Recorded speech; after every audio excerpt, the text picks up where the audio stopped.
अल्हम्दुलिल्लाह आज तीसरा दिन है टूर्नामेंट का और जिस नीयत और इरादे से इसको शुरू किया गया था, नांदेड़ शहर में सैयद फारूक पाशा साहब की क़यादत को लोगों के सामने लाने का एक बहाने के तौर पे ये टूर्नामेंट लिया गया था और अल्हम्दुलिल्लाह नौजवानों में काफ़ी ज़्यादा लोगों तक अवेयरनेस गया है, बेदारी हुई है और लोगों के फ़ोन भी आ रहे हैं, लोग मिलते हैं जहाँ पर भी। तो हमारे टीम के सभी लोगों को अल्हम्दुलिल्लाह इस बात की मुबारकबाद दे रहे हैं कि एक अच्छा काम अल्लाह ने हमारे ज़रिए लिया है। रही बात टूर्नामेंट की, तो नांदेड़ में क्रिकेट को लेकर बहुत पोटेंशियल है, स्पोर्ट्स को लेकर पोटेंशियल है और स्टेडियम अगर मुकम्मल होता और इस पर अगर सत्ताधारियों की थोड़ी नज़र इनायत होती तो शायद नांदेड़ से रणजी और इंटरनेशनल के लिए, नेशनल टीम के लिए भी नौजवान चुने जा सकते हैं। हम देख रहे हैं और लाइव के ज़रिए नांदेड़ और पूरे मुल्क के लोग देख रहे हैं कि नांदेड़ में जो टूर्नामेंट चल रहा है वो टूर्नामेंट उस मियार का, उस दर्जे का लिया जा रहा है जैसे हमारे रणजी या इंटरनेशनल टीम के मैचेस होते हैं, वैसे ही तौर पे मैचेस लिए जा रहे हैं। यूनिफॉर्म से लेके प्लेयर के बैटिंग, बॉलिंग और फील्डिंग तक मैचेस इतनी काटी के टक्कर के हो रहे हैं और एक से एक प्लेयर सामने आ रहे हैं जो हाफ सेंचुरी बनाए हुए प्लेयर हैं। 6-6 विकेट एक मैच में लेने वाले, 2020 में 6 विकेट लेना ये बहुत आसान काम नहीं होता, लेकिन यहाँ पर हर उम्र का खिलाड़ी खेल रहा है और बहुत बड़ी तादाद में नांदेड़ की आवाम इसका लुत्फ़ ले रही है। जिनको मुमकिन है वो स्टेडियम पे आके ले रहे हैं, जिनको मुमकिन नहीं वो लाइव के ज़रिए ले रहे हैं। हज़ारों व्यूवर्स लाइव के ज़रिए इस मैच को देख रहे हैं। मैं नांदेड़ वालों से अपील करूंगा कि इस सुनहरी, मिसाली और तारीख़ी टूर्नामेंट को देखने के लिए वो स्टेडियम पे ज़रूर आएँ। सुबह 9:30 बजे से पहला मैच और 1:30 बजे दोपहर से दूसरे मैच का आगाज़ होता है। इसमें कोई शक नहीं कि ये एक बहुत मजबूत और बेहतरीन इक़दाम है। फारूक साहब को इस बात के लिए मैं मुबारकबाद देता हूं कि उन्होंने नांदेड़ की सियासत में जब से कदम रखा है, नित नए इक़दाम से उन्होंने लोगों को अपनी तरफ मुतवज्जे किया है और बुनियादी मसाइलों पर उन्होंने हमेशा उंगली रखी है।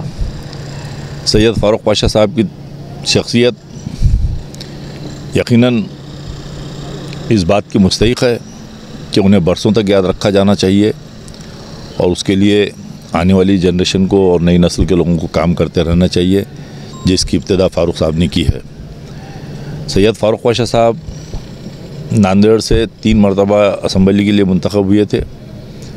एक मरतबा वो स्पीकर भी थे, एक मरतबा एजुकेशन मिनिस्टर भी थे और उन्होंने जो सियासत का नमूना उस ज़माने में पेश किया था वो एक मियारी सियासत होती थी। मियारी सतह पर और मियारी बुनियादों पर काम करते थे। बहुत अरसे बाद नांदेड़ में फारूक साहब के जानिब से उठाए गए इक़दाम यकीनन जानिब इशारा करने लगे हैं कि अनक़रीब मुस्तक़बिल में नांदेड़ की सियासत में एक बड़ी तब्दीली आ सकती है और आनी भी चाहिए। मैं वैसे भी एक किताब पर काम कर रहा हूँ, उसमें मैंने एक चैप्टर भी रखा है। कई सियासतदानों से मैं मिल रहा हूँ, उसी सिलसिले में आज मैं फारूक साहब से भी मिलने आया था और मैंने ऑलरेडी उस चैप्टर में उनका तारुफ़ करवाने के लिए उसका उन्वान ये रखा था कि नई नस्ल का नया तर्जुमान। मैं फ़ारूक साहब को इस सिलसिले में फिर एक मरतबा मुबारकबाद दूंगा कि उन्होंने ये इक़दाम बहुत बेहतरीन किया। शहर नांदेड़ की तारीख़ गवाह है कि माजी में बहुत से लोग बहुत सा काम करके गुज़र गए हैं, लेकिन उन्हें याद करने की फ़ुर्सत मौजूदा सियासतदानों को नहीं थी। फ़ारूक साहब ने वो कमी को पूरा किया। हालांकि पाशा साहब ने जो काम नांदेड़ में किए हैं उसकी निशानियां आज भी ताबनाक के साथ शहर में मौजूद हैं, चाहे वो सियासी मैदान हो या एजुकेशन मैदान हो। पाशा कहीं पीछे नहीं रहे। मुझे अच्छा याद पड़ता है कि पाशा के ज़माने में उर्दू मुशायरे हुआ करते थे लाल बाड़े में ईद मिलाद के उन्वान पर, तो वो मुशायरे एक तारीख़ रखते थे, एक अपना मकाम रखते थे और पूरे महाराष्ट्र में बड़ी कदर की निगाह से उन मुशायरों को देखा जाता था। बाज़ाब्ता बहुत सलीक़े के साथ ईद मिलाद का वो प्रोग्राम मनाया जाता था जिसमें कई गैर मुस्लिम भाई और कई बड़े बड़े लोग उसमें शरीक होते थे। पाशा के इक़दामात के बाद नांदेड़ में इस अंदाज़ में काम करने वालों का फुक़दान मैं महसूस करता हूँ और फ़ारूक साहब से उम्मीद रखता हूँ कि वो मुस्तक़बिल क़रीब में भी इन तमाम चीज़ों पर तवज्जो देंगे और कोशिश करेंगे कि माजी के तमाम चीज़ें जो है एक एक करके नई नस्ल के सामने किसी अंदाज़ में लाई जा सकें। उसके लिए मैं एक मरतबा फिर फ़ारूक साहब को मुबारकबाद देता हूँ। खुदा हाफ़िज़। मैंने पहले भी बताया कि फारूक भाई ने जो टूर्नामेंट का जो ये ऑर्गेनाइज किया है, नांदेड़ के क्रिकेट के बच्चों के लिए बहुत अच्छा सुनहरा मौका है कि ज़्यादा से ज़्यादा बच्चों को स्टेडियम के ऐसे जो हरी भरी ग्राउंड है इसके ऊपर खेलने का मौका मिल रहा।